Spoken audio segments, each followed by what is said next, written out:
মোৰ দেশ কবি হীৰেণ ভট্টাচাৰ্য। মোৰ প্ৰাণৰো প্ৰাণৰ, মোৰ গানৰো গানৰ মোৰ দেশ।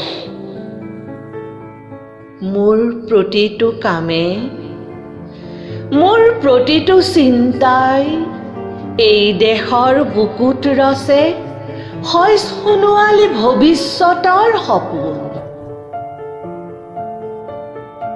মোৰ জীৱনৰ আহে আহে, মোৰ যৌৱনৰ কোহে কোহে সেই সপোনৰ কলৰোল।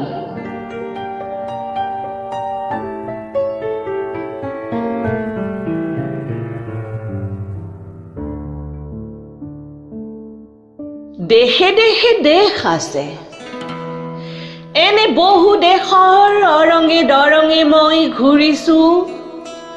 বহু বন্ধুৰ সতে হাতে হাতে হাত ধৰি ফুৰিছো।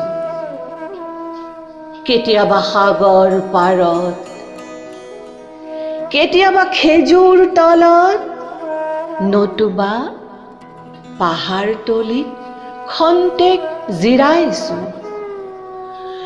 বন্ধুৰ সতে প্ৰাণ খুলি প্ৰাণৰ কথা পাতিছো। তাৰ পিছত আকৌ আৰম্ভ কৰিছো নতুন যাত্ৰা।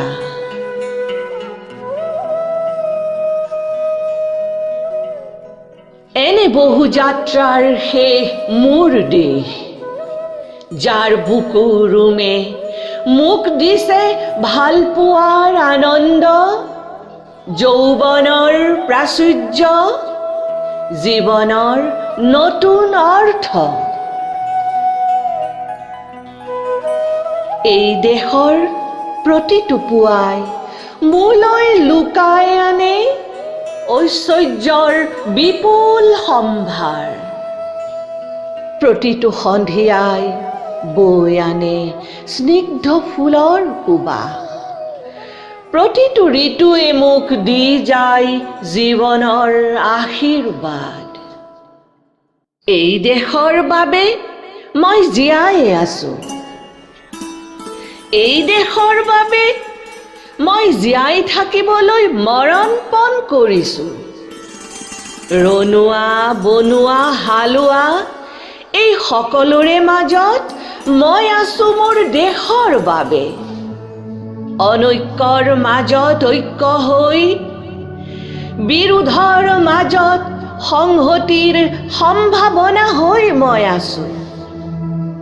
জীৱনে মৰণে শয়নে সপোনে এই দেশৰ আহ্বান মই শুনিছো।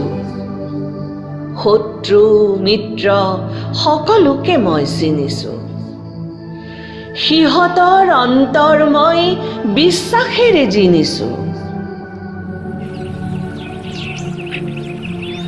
শান্তিৰ চৰাই জুৰিক আজলি ভৰাই মই দিছো ভঁৰালৰ এমুঠি ধান, পৰাণৰ একোটি গান। আৰুতো মোৰ একো নাই। মোৰ দেশ মোৰ কল্লোলিত সপোনৰ উত্তাল তৰংগই মোক লৈ যায় গভীৰৰ পৰা গভীৰতৰলৈ, আদৰ্শৰ কঠিন পৰ্বতমূললৈ। আদৰ্শৰ কঠিন পৰ্বতমূললৈ।